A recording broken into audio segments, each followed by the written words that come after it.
That's why the movement stopped. Yeah, the civil rights movement stopped because of Crips and Bloods.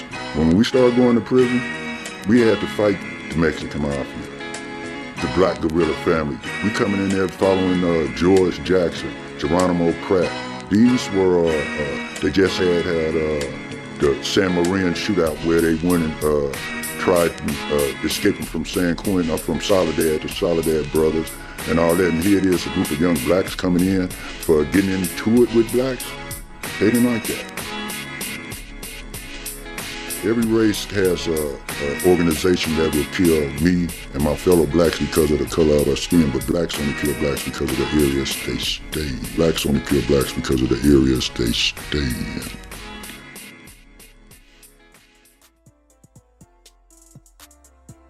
CRIPS stood for Community Resources for Independent People.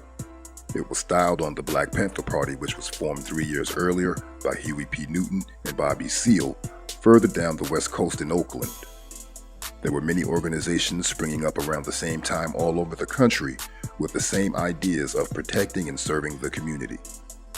Like so many of these organizations, their commitment to these basic values was not given the opportunity to run its course.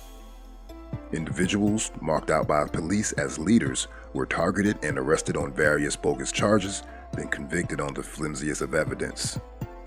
Many organizations were pitted against each other through the work of informants and undercover FBI agents who would provoke confrontations as well as provide information as to the whereabouts and movements of individuals. Others were just plain murdered by the police.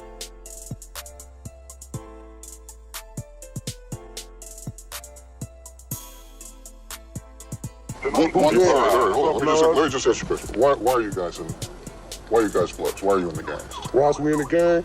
I guess because the area we grew up in, man. Everybody go in that area, man. Everybody follow the same line. BGs grow up to be OGs. Little niggas gang name. Like the Crips, but it's just the size they got to go. I don't understand. It's the what? The slide of the Pyrus. What's the Pyru? That's the other ones, the ones that we killing. The ones that we killing. The ones that we killing. The ferocity with which police departments went after the black community, particularly young black men, is shown by the fact that by 1971, 2 million blacks were being arrested each year.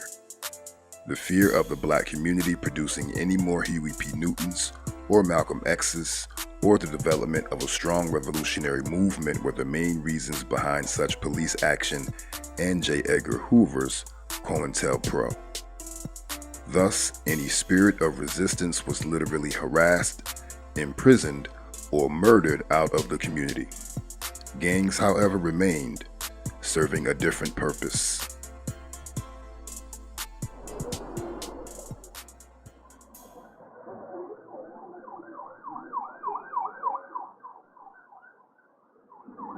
Raymond Washington kind of single-handedly started what I call the Cribs, C-R-I-B-S, not C-R-I-P-S, in 69, late 69, early 70.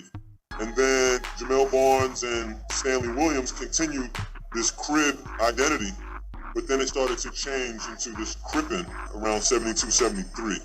But there were other guys that were there in the beginning, like Batman Davis, Mike Conception. With large amounts of blacks being railroaded into prison, you could imagine the social impact.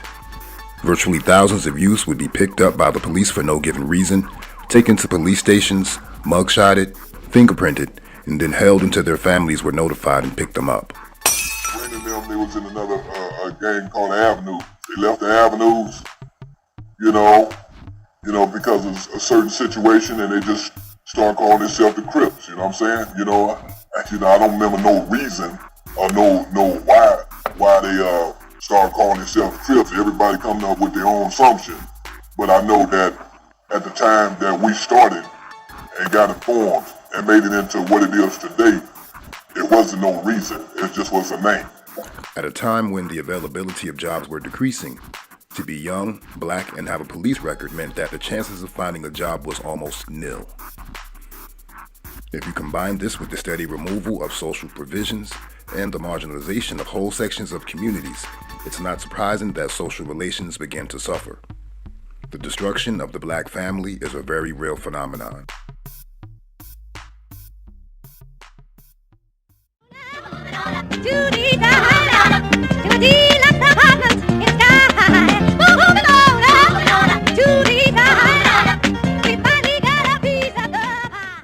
And remember, I am asking you not just to hire the Phi Beta Kappas and the Lena Horns. I'm asking you also to apply to let apply and to hire dumb Negroes like you do dumb white people, and mediocre Negroes like you do mediocre white people.